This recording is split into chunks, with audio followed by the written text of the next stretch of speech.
Cavs of winning the East. Stephen A., I heard you last night. I heard you this morning. Oh, Kevin Love, they should improve. If I follow the Cavs' logic correctly, the scapegoat is gone. They should be improving as we go forward. They weren't going to win the East as it was, and they're not going to win it as it is. Both the Celtics and the Raptors, I think, have a much... I'm in the evidence carefully, Will, and I think I actually might persuade you here. East as it is. This argument. I don't think I'm and they're not going to win it as it is. For the sake of the debate. Celtics... The question with teams in sports is there the requisite talent on the team? Because if there's not, you can spin your wheels all you want, and even if they're greater than the sum of their parts, good luck.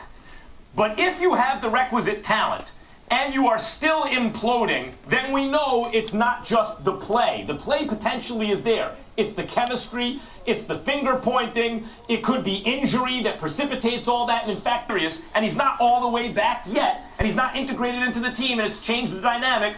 But is Isaiah Thomas capable of playing at that level, give or take? Sure, he's capable, like we just saw it. Kevin Love's a terrific player, we all agree. LeBron James still the best player in the world, and even if you want to think that Kevin Durant is right nipping at his heels, then LeBron James is a fantastic player. Those are three pretty big pieces. And then guys like Jamison Crowder, who have been solid two-way rotation pieces, at least if not starters on many teams, you know, that caliber. Tristan Thompson, it's guys like that. Kyle Korver, who can shoot the lights out. You know, you have a lot of Dwayne Wade, who can still be useful off a bench. You have the talent. The problem is finger pointing, the lack of cohesion, chemistry, maybe leadership, factions on the team, those sorts of things. By the time Kevin Love comes back, Crowder, Thompson, these guys are going to get more minutes. Isaiah Thomas should be more fully recovered. Kevin Love will be rested, etc. Coming on the way, you're not trading Kevin Love or Isaiah. None of that's going to happen. You're going to have to look within yourselves, not look for help. You're going to have to figure it out. I think this could be legitimately a blessing in disguise. Will Kane, you mentioned about LeBron James not being better than a team or whatever the case may be. Right. Literally speaking, of course, that's obvious because it's one person against five. Right. But figuratively speaking, based on what I saw in last year's postseason, LeBron James, before he ran into Golden State in the NBA Finals, do you remember how phenomenal he was? I mean, it got to a point where he was toying around, spinning into the lane, shooting up left-handed shots from 15 feet away, shooting shots with his eyes closed, just toying with the competition. I saw Toronto. I saw Boston. I saw teams that literally were demoralized, sitting back in awe of what they were watching this man do to them. The difference between Golden State and everybody else in the East is that Golden State is so phenomenal as a collection of talent. They're not fazed by that because they know that they're superior to any one man. Those other teams didn't know that. The only difference this year between this and last year are two things.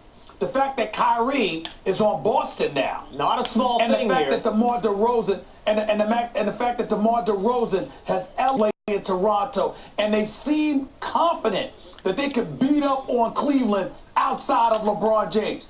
But here's the thing.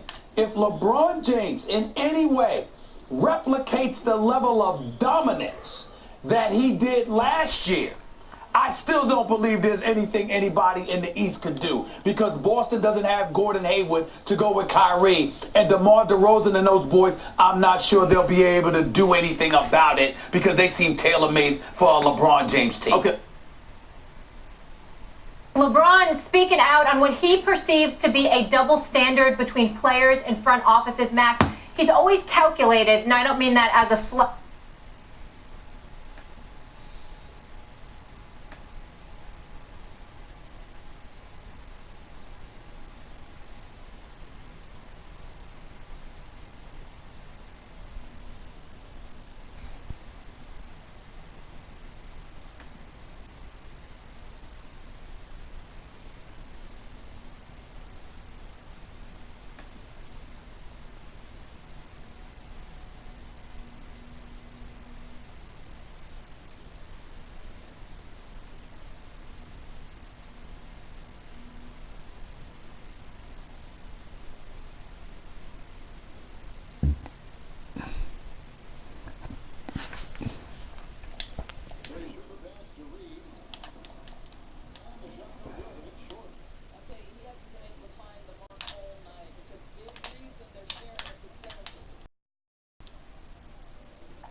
But there was someone that right now, that is the garbage truck. Remember, the accident was a collision between a garbage truck and that privately chartered Amtrak train carrying members of the GOP. Actually, Congressman, if you could just hold tight, I want to bring in our colleague, Garrett Hake on Capitol Hill covering the story. Garrett, do you have an update?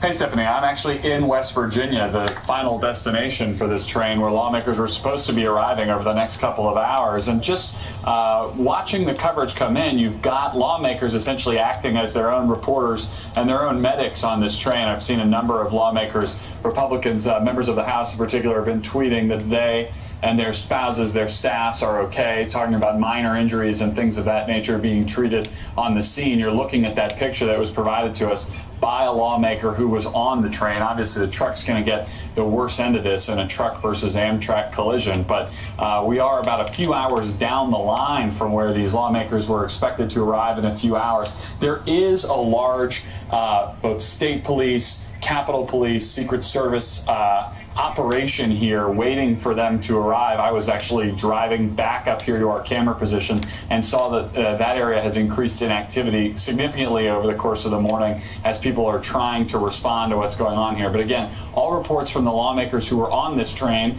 now acting largely as their own reporters, are that the injuries, at least to the lawmakers on the train, appear to be minor, describing a scene that was sort of chaotic and things flying around inside the train, but not the kind of situation where significant injuries are being reported, at least not yet. Stephanie. Right, and we want to clarify, when you look at that picture, we don't know how serious it is at the moment.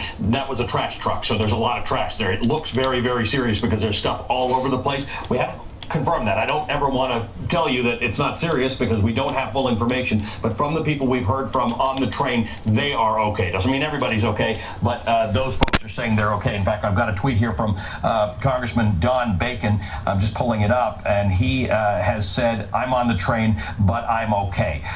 So we're hearing from people who are checking in with their staffs or who are tweeting members of Congress to say that they're okay, but it does seem like it was serious. Obviously, if a truck hits a train hits a truck, you're going to feel that on a train. Indeed, it does. And, you know, it's amazing when you think about there they are sort of coming together, members of Congress, their spouses acting as the on-site first aid. Thus far, while the congressman did tell... Good evening, ladies and gentlemen. It is an absolute privilege to join you all tonight. We are here in Fall River, Massachusetts, a proud American city.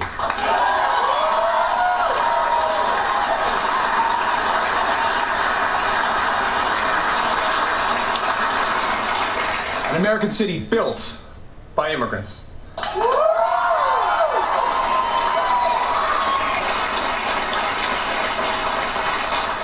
From textiles to robots, this is a place that knows how to make great things.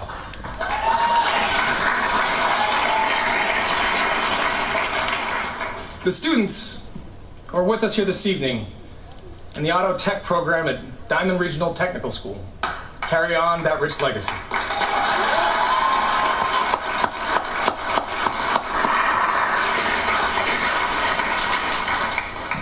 Like many American hometowns, Fall River has faced its share of storms. But the people here are tough. They fight for each other. They pull for their city. It is a fitting place to gather as our nation reflects on the state of our union. This is a difficult task. Many have spent the last year anxious, angry, afraid. We all feel the fractured fault lines across our country. We hear the voices of Americans who are forgotten and feel forsaken. We see an economy that makes stocks soar, investor portfolios bulge, and corporate profits climb, but fails to give workers their fair share of the reward. A government that struggles to keep itself open. Russia, knee-deep in our democracy. An all-out war on environmental protection. A Justice Department rolling back civil rights by the day. Hatred and supremacy proudly marching in our streets. Bullets tearing through our classrooms, concerts, and congregations, targeting our safest, sacred places. And this nagging, sinking feeling, no matter your political beliefs, that this is not right. This is not who we are.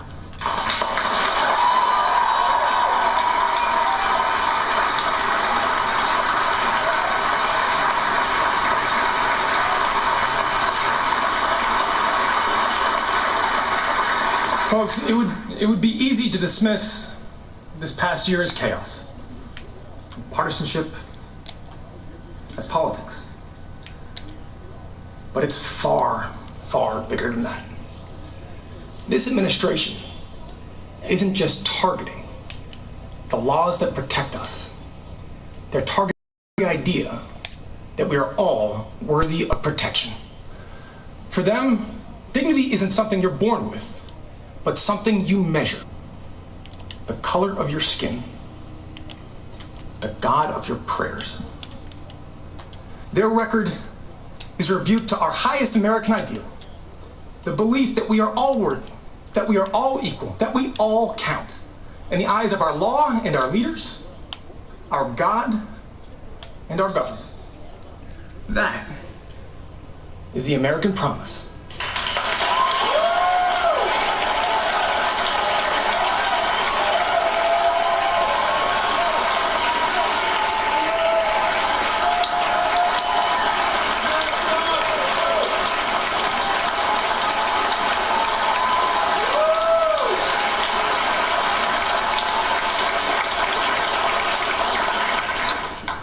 But today, ladies and gentlemen, today, that promise is being broken by an administration that callously appraises our worthiness and decides who makes the cut and who can be brought.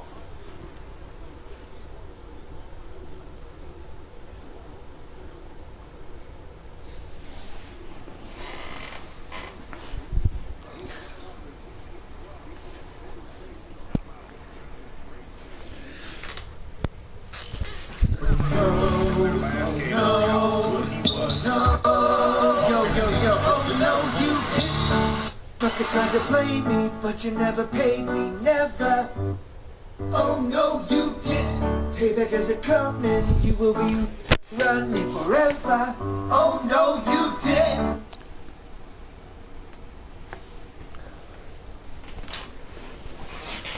Until I get my vengeance, I will never end this mayhem. Oh no, you didn't. I'm a mercenary. You ain't gotta bear you. Oh me. Oh no, you didn't. Oh no, you didn't. Oh no, you didn't. Oh no, you didn't. Oh no, you didn't.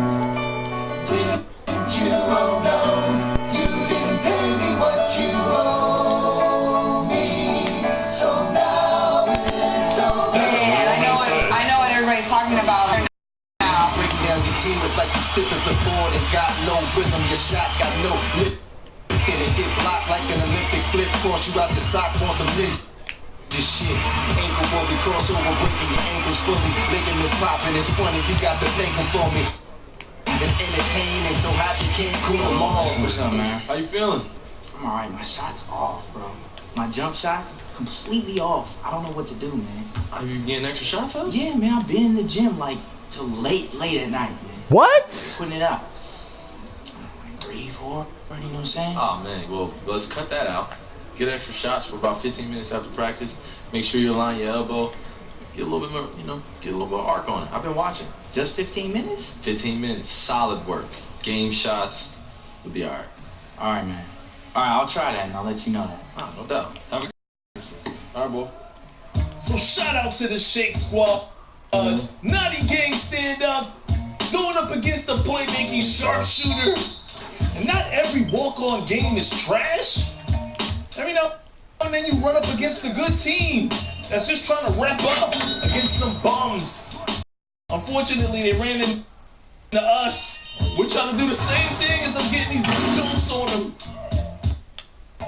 It's just funny to me, man. Listen, you don't always expect to have competition in the walk-on, but this was a good game. Out here taking it to the rack regardless. So much going on in the NBA as I get another slam. This is my playmaking slasher. DeMarcus Cousins injured. Rest of the season. What a shot, by the way, to end the first quarter. Only down by 1 point. Kicking it over to the corner. My man Asian knocking them down. Definitely look for my boy Mighty Asian. He's a 98 overall. He's about to be a 99 overall as he rings another 3. Look for him on Twitch. Try to find him on Twitter. He's my dude, man. This guy's about to be a 99 overall. We're about to have a 99 overall on our squad for Team Pro Am. John Wall is also injured. Out for 2 months. Right here, only up by 1 point, 1 minute left in the second quarter. Kick it over to Mighty, and he's raining it. This is one of those guys that just don't miss threes. At least not when he's wide open. Maybe I shouldn't say that because I've shown you guys. I've shown you him missing some shots. But he's hitting them right in his face right now. Heavily contested. Let's do a stretch. DeMarcus Cousins, John Wall injured, and Blake Griffin traded. What's going on with the league? I can't take it. I hit 90 with my shot creating playmaker. Let's get it right. This is like my 4th archetype to hit 90 overall. So now I can ride the bike with this dude. That slow ass bike. That slow ass bike. Man, I wish I didn't have to go back to my house.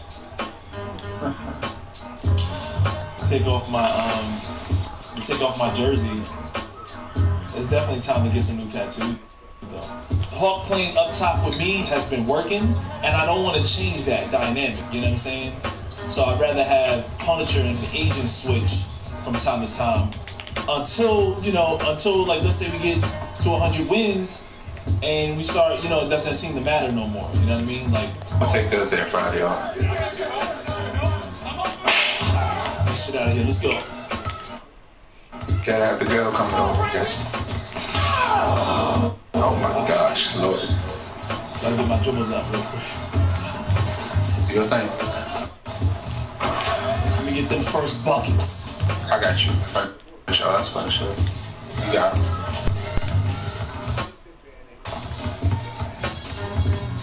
Oh, stop the back, buddy. We're getting those. I'll take that. I got this. Man. I was about to say, yo, you know what I'm doing? I'm looking for a video. You know what I'm saying? I need something quick. You guys. Oh! I tried to stop him. Hey, I ain't call that down. My man looked like he gave a solid contest. I think he's a two-way rebounder. Get it, come get it. Oh, this dude's falling all over the place. That's me. Oh, you got it. Good rebound. That's tough again. Good shot. Let's go. Yeah. Good video.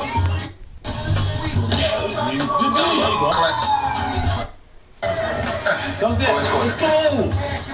Come on, Jake. Taking it on. Taking it on. Oh, ISO. Isolation. No. I'm too much for you. The one-handed bandit. You can't stand it.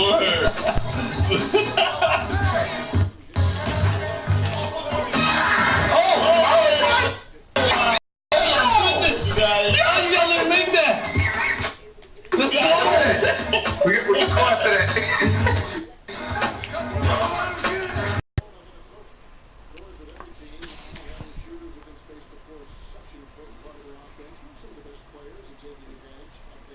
We can squat for that.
to a plus, ooh, yeah. If I'm a player, you a slut, ooh, yeah. I told my 30, yeah, I love you. That's my baby when I pull up, she feel love too. See the Hermes on the bar, ooh, and a lot of glare in the dark, ooh, yeah. Leave 'em weather, let it rain, nigga. I'm 30 to your motherfucking brain, nigga. I'm running around with the same niggas that'll take a nigga chain, nigga.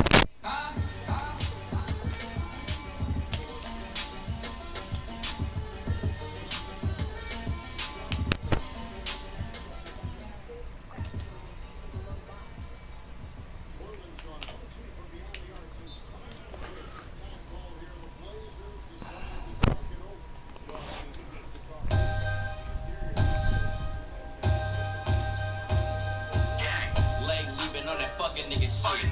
Take a nigga bitch and then I pass it.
Oh shit, they cheated me, bro.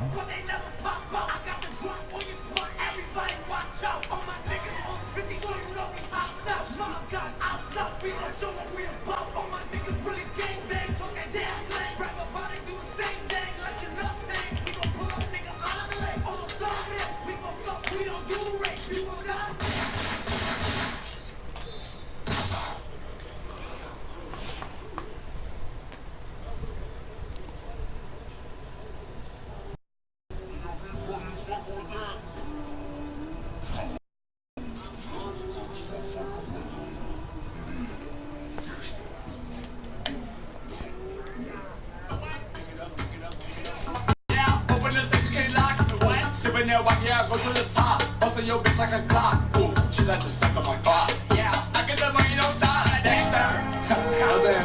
Like, I know you like this beat too, but you a fucking goofy though. Fucking lame ass. Oh wait. Word around town. I heard this boy was a clown. Swim me your bitch, watch I drown. All of my blood for the pound. Wait, all future years, right on my clothes. Bad bitch, yeah, watch it do cold. Broken stairs, used to sleep on the floor. I never do it no more. Ooh, telling you broke is no joke. Ooh, I used to kick in that dough. Wait, now selling out the shows. While I'm all risky, right on my clothes. Hold on, little mama, you tweaking. A bad bitch, Puerto Rican. Get her out, now that she geeking. Call me a free every shit for the weekend. Next time. You know what I'm saying? Like, no. We only can chill on the weekend. And you gotta go. I'm one of the prettiest motherfuckers that ever been to Dexter. For the beat long, color orange, mingle label, rotary bone. In my old school Mercedes, smoke OG grown. When I'm Californicating, I got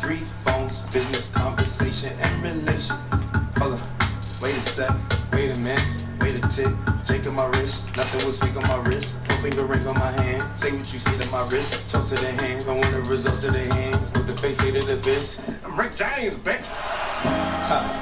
Funny as shit. I pay for the tab, sip on the ticks. Go back to the bed, watch like just lap on the flicks. Speed it up, speed it up, speed it up. Just hit the track, then I beat it up. Acne my jacket from Sweden. My chick don't exactly know English. They ain't about that accent, no beef. I might as well go back to vegan. My shit might go platinum for sweet. Play the shit back and repeat it. Word around, word of mouth, word around town. You the one doing all the murder around town. Pulling up, shooting with the bird downtown. Shooting like the birdie cause they all fly south. Whipping and whipping and whipping the wrist. I'm fucking your bitch and I'm up in your fridge. I only tell stories to tucking the kids. So how in the fucking they fuck with the kid? Funny as shit. Was missing a bit. I'm back in my bag. Watch this and slap on the flicks. Good job, Virgil.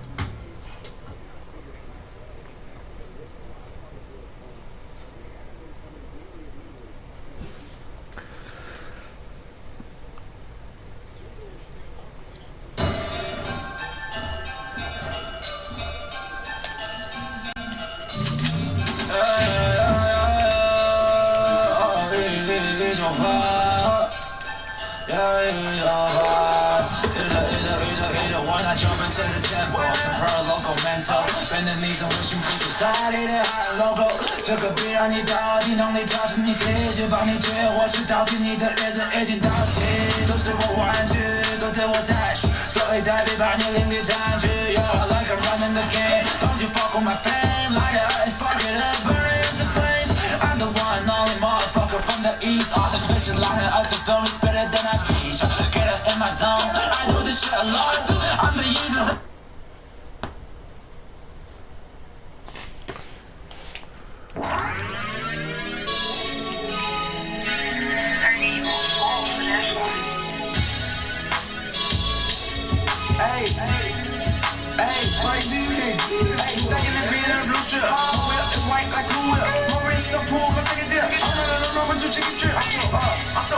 Double cup. I'm legit. You can sit with us a bet. Recent act is back. I know the act is back. Fuck a little bit from the back. I heard you like. You can get here with the Mac. I'm not handling that. I said my shoes are gonna handle that. Yeah, sippin'. I ain't never trippin'. Fuck your bitch, she missing. Call me Scotty Pippen. All that Scotty Pippen money. Oh, looking at my damage. Yeah, your shit looking old. My damage on froze. That bitch on gold. Slipping, come her nose. I'ma keep it on my low. I ain't gonna tell nobody. Yeah, throw that on me, you might catch it.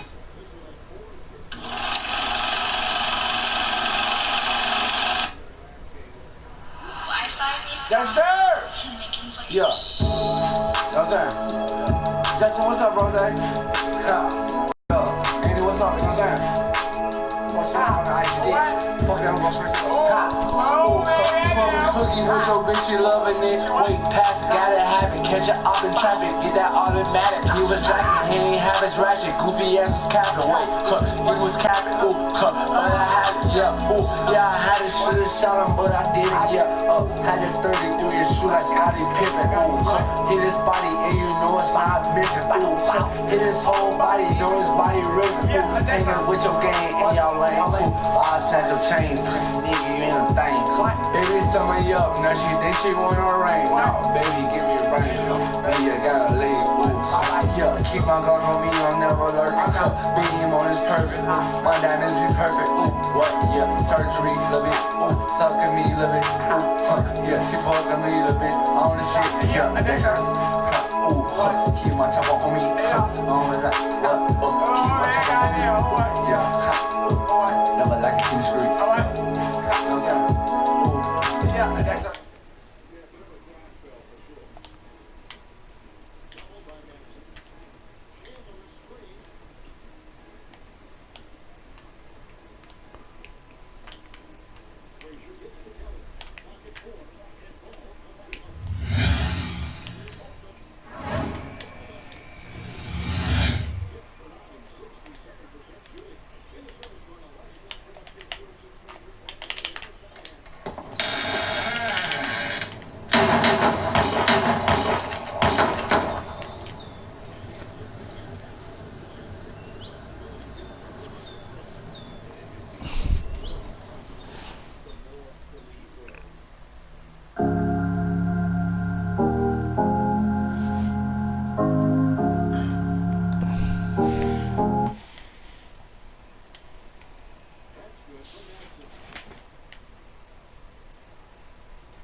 everything's gotten harder for LeBron because the Cleveland Cavaliers just got worse playing the Pistons without their team. Yeah. Like half of the Pistons, Kevin Love hurt his fifth metatarsal, whatever that means, basically the thing that connects your little pinky to your wrist. He broke that. He's out for 6 to 8 weeks.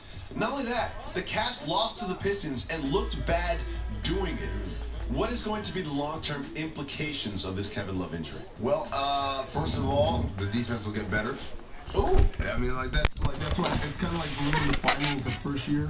Like, they lost Kyrie, they lost Kevin Love. Like, yeah, but they got so much better defensively as a result because the guys who are taking up those minutes now, that's what they do, you know. But then the other part of this is they already got chemistry issues. Maybe this gets them somewhat on the same page. Less variables, like just less people who need the ball, less irritant and I'm not calling him an irritant, but that relationship that is an irritant within that locker room. So one less thing to try to heal or mend or whatever. And then by the time he comes back, ready for the playoffs, he's rested, and he gives them another element there. I think this might be a blessing in disguise for Cleveland. Ooh. Yeah. What about this, though? This is an interesting angle. If Cleveland was going to make a deal, right? If they were going to make a deal, it seems like Channing Frye would have to be part of that. Yes. But now without Kevin Love, can they afford? Can they do that? Depends on who the deal is for. By the way, all the deals that they've been rumored to be involved in are terrible. They're not like, this is not, George Hill ain't coming to save the day. No. Like, George Hill is not going to make this team turn the corner. Kevin Love got hurt, now I can't trade Channing Frye for George Hill. Like, that's okay. I mean, probably another blessing in disguise, right, to be honest. He's like the 4th worst defender at point guard this season. But no, I think because this is what I've been saying. The answer to the Cavaliers' problems in terms of winning the East are all in that locker room. They don't need anyone. They have enough to get it done. And they just I mean, obviously, when you talk about reincorporating Isaiah Thomas, all of the growing pains they're going through. I was on the jump last week with Byron Scott, and I said, Coach Scott, when would you figure out all these things for the team and the calendar? He said, training camp and preseason. Yeah, well, that dude missed that, and he missed the first 2 BS months of the year, November and December, where no one's really caring. And his October is January. And so it's a lot harder for them to kind of figure out who they are when they're, part of their team is still kind of in the get ready for the season. The spotlight, the losses, the media attention is not helping at all. You can already see it starting to wear on Isaiah Thomas in every single press interview. Well, I mean, welcome to this is the big time, right? Like, exactly. Like you're not the scrappy underdog, and everyone just cheers for him. When you are now, you're not the Kings anymore. Or even the Celtics, right? The Celtics are like, oh, the little engine that could. Like now you are in the land of expectation, and this is what it looks like when you're not smoothly sailing.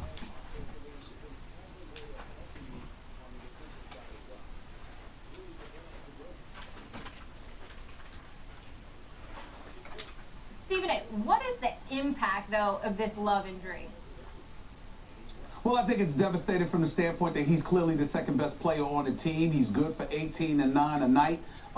He shot 40% from three-point range, which is the second best on the team next to Kyle Korver, who barely plays. And so when you take that into consideration, he's basically your best three-point shooter.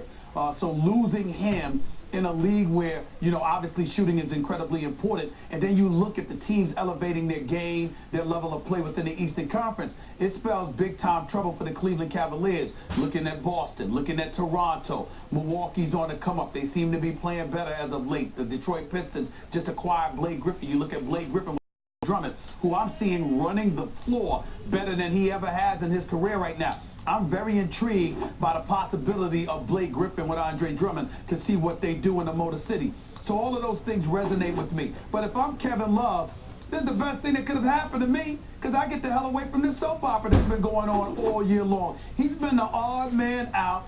All of that drama going on in Cleveland, he was desperate to get the hell away from all of that stuff. That's why he skipped out on the team after he got hurt, supposedly, or was sick with the flu, supposedly, which a lot of teammates didn't believe more than a week ago when they got blown out in Cleveland by the Oklahoma City Thunder. This is a guy that he goes, he shows up to work, he grabs his lunch pail, he does what he can do. He's not the most athletic dude in the world. He clearly doesn't play elite defense by any stretch of the imagination, but he can shoot, he can spread the floor, he can rebound, and he can put up buckets. And so when you have that going on, but you're surrounded by all of this drama, you're not made of that kind of ilk.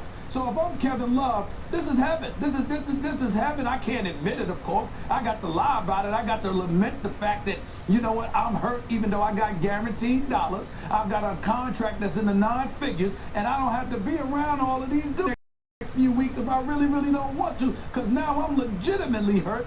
They can't question the legitimacy of my injury, and I get the hell home and stay the hell away from all of these guys with all of this drama that's been going on in Cleveland. So it's a bad deal for Cleveland on a couple of ends, but in the case of Kevin Love specifically, especially since he gets to get back before the playoffs begin, this is heaven. As far as I'm concerned, don't be surprised, Max Kellerman, whether it's in Barbados or the West Indies or someplace else. Don't be surprised if we end up seeing a picture of Kevin Love chilling on a beach somewhere, you know, sipping on some kind of fruit drink or whatever the hell it is, because he is chilling right now. I'm hurt. No one can question it. I can get the hell away from these dudes, get back when it really, really counts, and that will be that. Kevin Love is chilling. The Cleveland Cavaliers, that's a different story.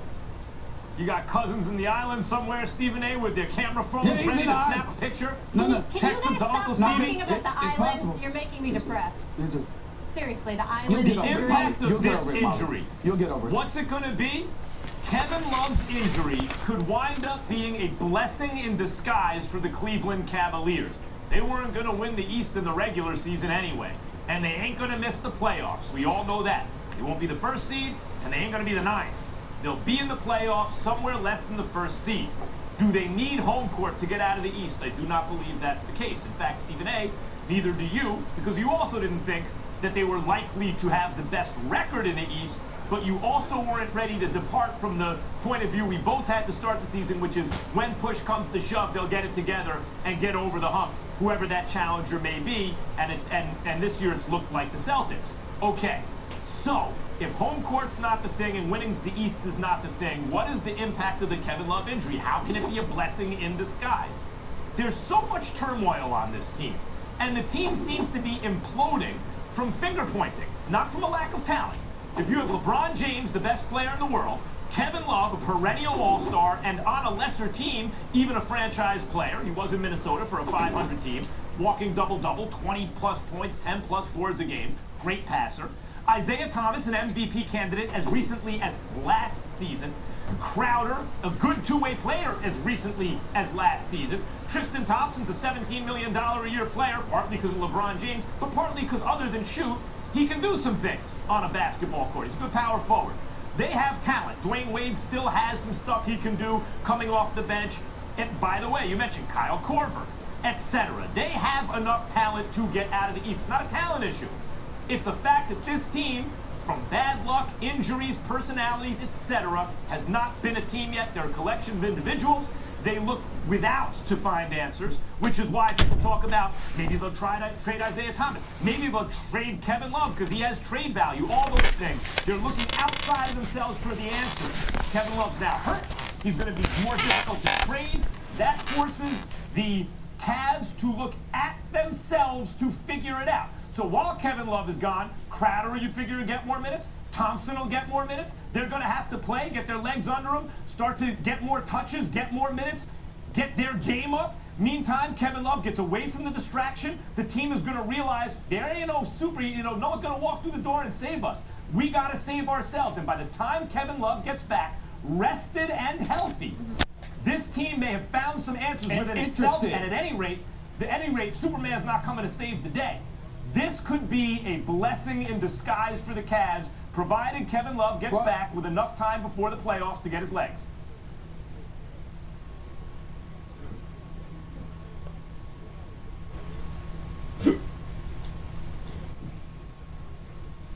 How should fans feel about this Alex Smith trade? Interesting move. If I was a Washington fan, I would think, why?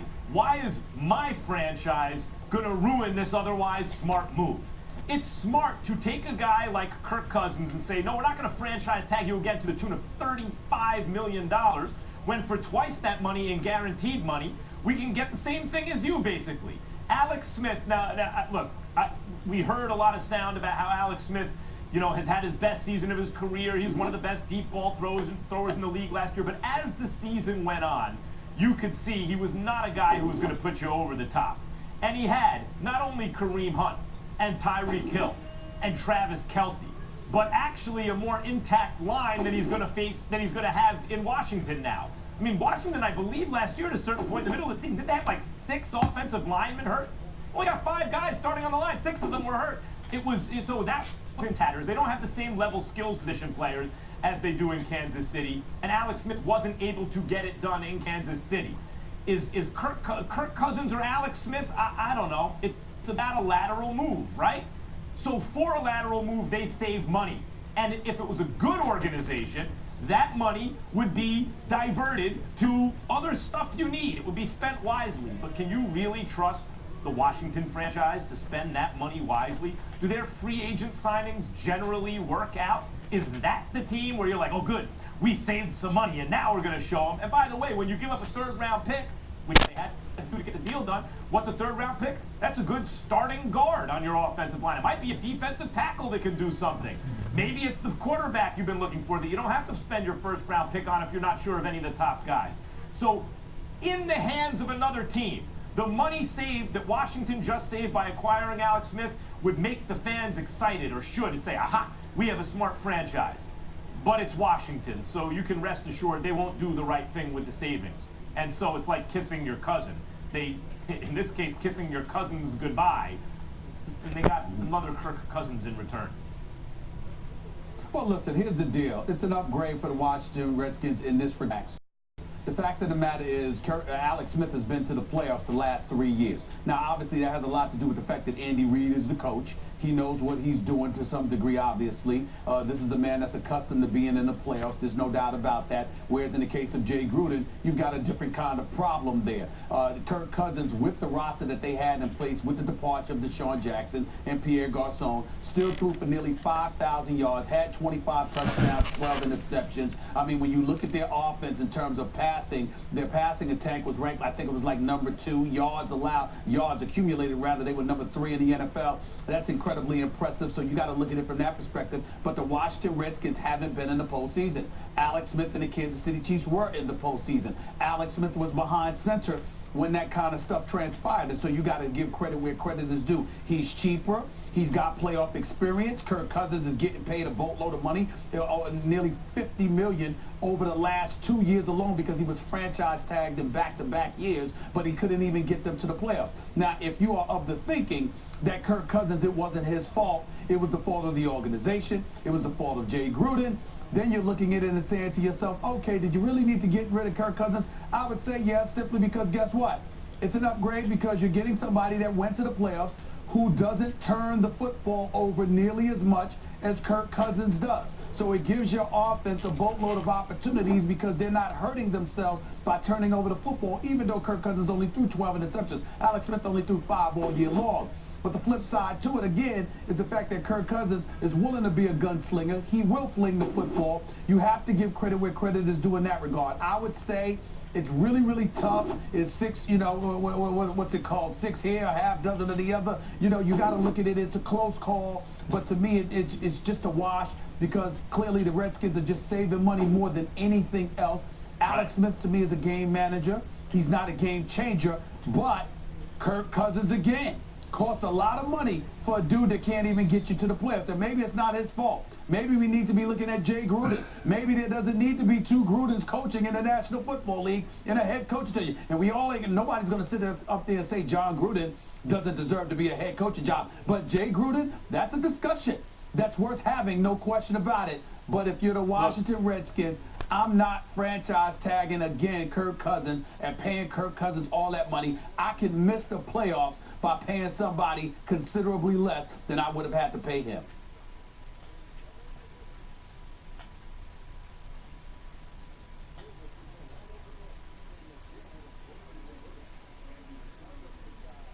All right, we will get to your Super Bowl pick in just a moment, but let's start with the big news overnight. Your quarterback, Alex Smith, traded to the Redskins. What was your initial reaction when you heard about the trade? I was kind of shocked, but, it's a business, and, Alex is a great, teammate, great leader. great person to be around, and I just know that guy's a competitor and loves to win. So I'm happy for him, you know. But you know, I hate to see a guy like that leave. Kareem, how happy are you for you? Because with Alex Smith being gone, I'm assuming Andy Reid and the Chiefs believe in this cat, Patrick Mahomes. I mean, how happy are you? How confident are you that you guys are going to be able to have a successful year next season in light of the fact that your veteran quarterback is gone and it seems like y'all going the route of a novice? You know, I'm very happy, and I got a lot of confidence in Pat. You know, he's definitely a competitor too. You know, he got a unique talent, a very strong arm. You know, he does some things in practice, and you know, even in that last game against Denver, he does some things that, you know, a lot of quarterbacks really aren't doing. And you know, Pat really got a strong arm, and you know, he can make that deep ball. And you know, I'm excited for the whole team, and you know, we should be able to, you know, make a run for it. According to reports, Mahomes was actually the top guy on the Chiefs board, period. You guys drafted in the same class. What have you seen in practice from Mahomes, other than the strong arm, that you think jumps out? That you can give us some insight into why the Chiefs may have thought that guy, that's number one. You know, the way he can just, you know, move, he can move. He's a fast runner, and just throwing a run. You know, his throwing a run is almost insane, and he zips that ball in there, and, you know, he's just hard to bring down, and, you know, you need a guy like that back there. Kareem, looking forward to seeing what he can do, but you're out there in Minnesota. I want to get to the Super Bowl. You've beaten both these teams, the Patriots and the Eagles. I want to start with New England. What's the key to taking down this team? I have to say, you really got to establish a run game against them, and the pass game open up, and you just got to, you know, play physical with them, and, you know, play physical the whole entire game. Kareem, I want to get back to you. I understand that you're there at the Super Bowl and the whole bit, but damn it, it's the Eagles and the Patriots. I got you on my mind right now. Because, Kareem, I got some stats in front of me right here, because you rushed for 1,327 yards this past season. But I'm looking at the carries, the amount of work. 9 carries against Pittsburgh, 9 carries against Dallas, 9 carries against the New York Jets.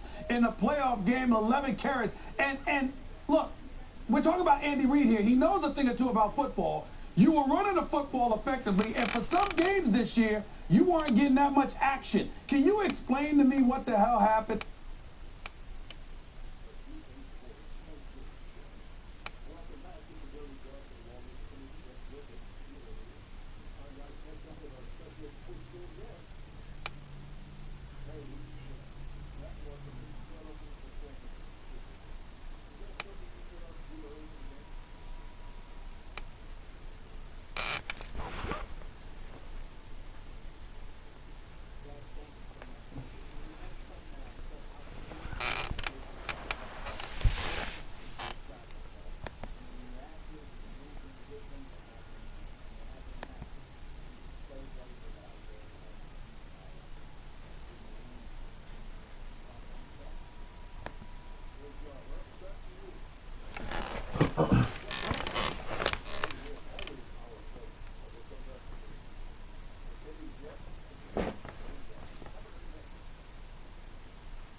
Word.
my pure slashy, y'all.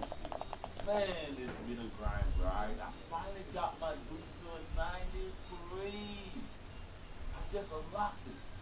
And I maxed out all the badges, man. So you know I gotta give you all the quick action badge updates, man.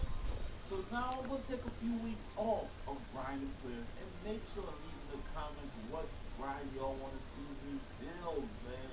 Alright? Because I know front, man, the grind don't stop. So I'm pretty much gonna be done with this player. I already maxed out the badges. I already like grinding players after their badges all maxed out. And you see, it took me actually to a 93 just because I played a little bit too much Pro Am trying to qualify. I'm actually qualified on the Xbox using this player, man. So I'm gonna take a little time off of grinding players and enjoy the game. I'm gonna be in the playground. I'm gonna be in the Pro Am. I'm gonna be hitting y'all up on Twitter to come and play with your boys. So make sure to follow your boy at Riddleton on Twitter or at Riddleton on Instagram. I'm gonna definitely be hitting y'all up, man, to come and play with your boys. So you already know, man. I hope this video helped y'all out. You already see your boy. Y'all know the bad grind don't stop. The player grind don't stop. I don't know what else I'm gonna be doing in the next few weeks. So for now, we're gonna enjoy these players, man. I'm probably gonna go back to the PS4 play a little bit. I got a few good. I gotta get something. Although I got a bunch with this player right now that I'm gonna be dropping soon as well, man. I ain't gonna front. I got some epic matchups I had against some key players. Alright, so you already know, check out the boy. If that was the first time to my channel, like the video, share the video, subscribe. It's not the first time, like the video, share the video. You never know. You can enjoy it. Or you want to be good. The season's been good. I'm looking forward to Austin. Yeah, that'll be good because I'm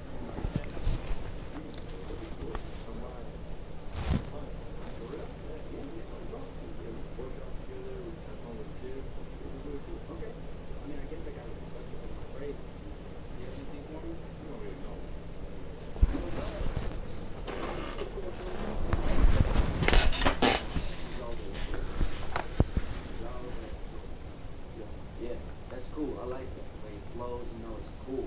It's nice. You know what I mean? Nah, what does it mean? It means you're gonna lose tonight. Oh. Okay, well, I mean, it's probably teach me something else. That's good for you. Okay. All right. First class. All right. We'll see. All right. All right.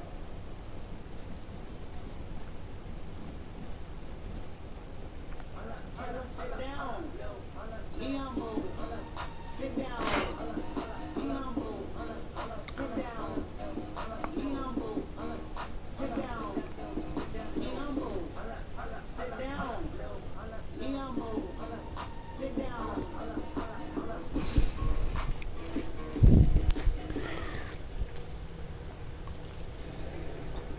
The Timberwolves look to take charge here at the Target Center in downtown Minneapolis.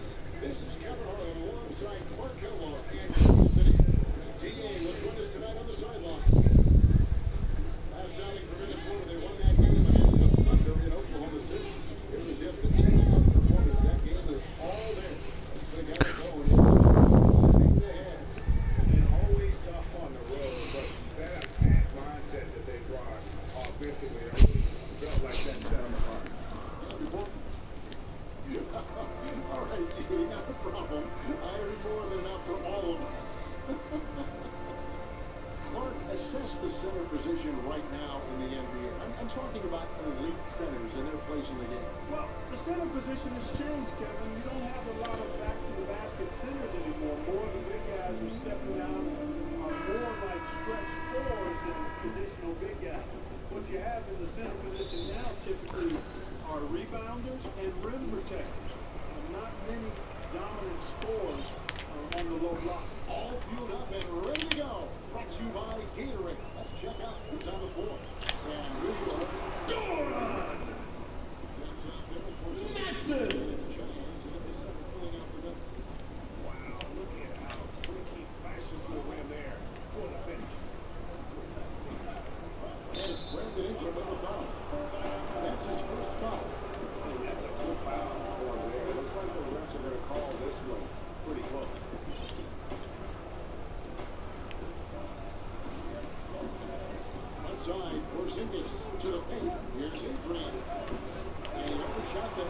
Nancy. And here are the Timberwolves. Maybe the next during their last encounter in New York. Yeah, dominant win. Nancy! On the board. Yeah, they were overpowering inside, and you really got to like their chances there if they can replicate that tonight. And Towns gets it to go. Think about that endless wingspan of Ingram. I mean, really causing the opposition a lot of problems. And now just over a minute play here in the first. Adrian can't hit. The Timberwolves have got their first 3 shots to go in for them to start off this game. Ball with the bucket. So far, fourth. Cooking with gas, doesn't draw it up any better. And there's the call on Shelly Round. That's his first foul.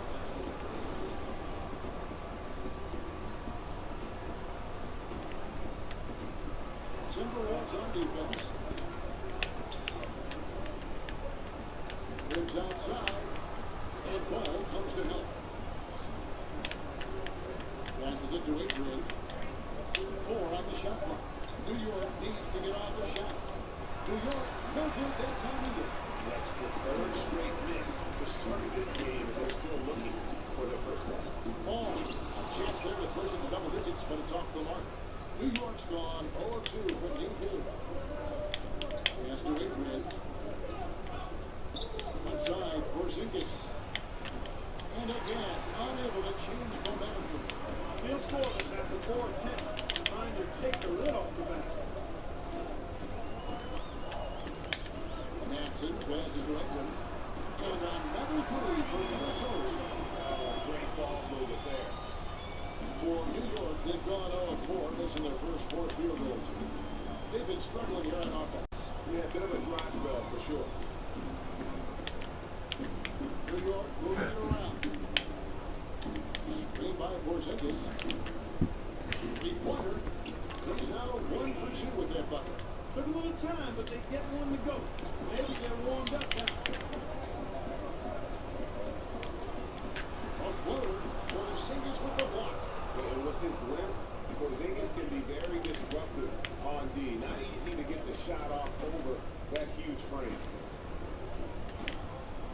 Prince dishes to Adrian. They set the pick. Pass to Giles. 6 to shoot.